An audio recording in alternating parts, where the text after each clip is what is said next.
बागेश्वर धाम दिल्या शास्त्री या बाबाने जे छत्रपती शिवाजी महाराजांबद्दल जे वादग्रस्त वक्तव्य केलं त्याला कठोरातली कठोर शिक्षा होणे गरजेचं आहे. कुठेही काही संबंध नसताना कुठेही बरळायचा नालायक माणसा, इतिहासाची काही माहिती नसताना कुणाचाही संबंध कुणासोबत जोडायचा अक्कल शून्य माणसा, लाज वाटली पाहिजे तुला. तर रामदास स्वामी कधी म्हटले की छत्रपती शिवाजी महाराज माझा शिष्य आहे? ना छत्रपती शिवाजी महाराज कधी म्हटले की समर्थ रामदास माझे गुरु आहे? नालायक माणसा, काही बरळतो का? आता या माणसाने या वक्तव्याबद्दल माफी कधी मागितली तरी आता या माणसाला माफी द्यायची नाही. याला चोप द्यायचा म्हणजे चोप द्यायचा, जेणेकरून पुन्हा असे वादग्रस्त वक्तव्य करायची पुन्हा कोणाची हिंमत होणार नाही. हे लोक काय करतात, असे बळून जातात आणि नंतर माफी मागतात. आता माफी मागून चालणार नाही. या लोकांना जिथे दिसेल तिथे चोप देणं गरजेचं आहे.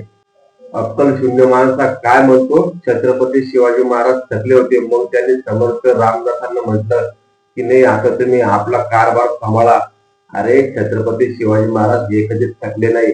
अरे त्यांनी शेवटच्या श्वासापर्यंत या स्वराज्यासाठी लढा दिला, म्हणून तू आज आता स्वातंत्र्य फिरतो, नाही तर तुला एखाद्या डोंगरात जाऊन नमाज पाडावी लागली असते. अक्कल शून्य माणसा, थोडी अक्कल धर. नालायक माणसा, जिभेवर जरा लगाम दे.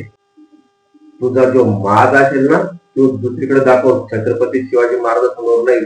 तुझा माज इथं महाराष्ट्रामध्ये अजिबात खपवून घेण्यात जाणार नाही. हा महाराष्ट्र आहे. महाराष्ट्र फक्त ऐकत नाही तर हा महाराष्ट्र उभा राहतो आणि उभा राहिल्यानंतर समोरच्याला मातीत गाडतो. हा छत्रपती शिवाजी महाराजांचा इतिहास आहे.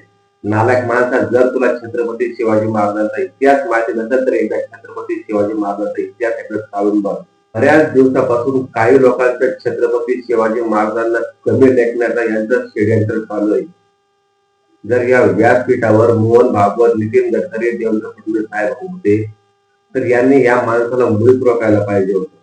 मग महाराष्ट्राला आणि संपूर्ण भारताला असा प्रश्न पडतो की या बागेश्वर धामचं महाराष्ट्रात काहीच देणं घेणं नाही. याला छत्रपती शिवाजी महाराजांबद्दल काही माहिती नाही. मग या माणसाला स्क्रिप्ट कोणी लिहून दिली, कोणी या माणसाला बोलायला लावलं? असा प्रश्न आता उभ्या महाराष्ट्राला पडलाय, उभ्या भारताला पडलाय. हे बाहेरून बोलायचं, कुणालाही छत्रपती शिवाजी महाराजांबद्दल काही माहिती नसताना कुणाला स्क्रिप्ट लिहून द्यायची, काही बनायला लावायचं. हा आपल्या तुमचं सगळ्याचं तर नाही ना? असा प्रश्न आता प्रत्येक छत्रपतींच्या मावळ्याला पडायला लागलाय. आणि रस्त्यावर उतरून एक दिवस हा माज छत्रपतींचे मावळे उतरून दाखवला. आणि हे वक्तव्य तो दिल्या शास्त्री बोलत असताना जेवढेही त्या व्यासपीठावर होते आणि तेवढे ते वक्तव्य ऐकत होते, त्या तेवढ्या लोकांनी जर छत्रपती शिवाजी महाराजांसमोर नाक घासून जर माफी मागितली नाही तर त्या सगळ्यांना हा महाराष्ट्र कधी माफ करणार नाही. माफ करणं सोडून त्या माफचा आता होतच नाही. पण त्यांना महाराष्ट्रात छत्रपती शिवाजी महाराजांचे मावळे कुठेही फिरू देणार नाही. जिथं दिसेल तिथे चोप दिल्याशिवाय आता शांत बसायचं नाही. या अशा लोकांना दाखवणं गरजेचं आहे. आता त्यांची अवकाश त्यांना नागडा करूनच मारायला पाहिजे आता माणसं अवकाश. त्याशिवाय हे माणसं यांची लायकी यांना दाखवणं लागेल, त्याशिवाय हे माणसं सुधारणार नाही. गिरे शास्त्र्या, तुला लोकांचं भविष्य कळत असेल पण तुला छत्रपती शिवाजी महाराजांबद्दल सुद्धा माहिती नाही, हे तुझ्या बोलण्यावरून सिद्ध झालं. नालायक माणसा, काही दिवसापूर्वी संघर्ष योद्धा मनोज जरांगे पाटील बरोबर म्हटले होते की आम्हाला फक्त छत्रपती शिवाजी महाराजांचे हिंदुत्व मान्य आहे.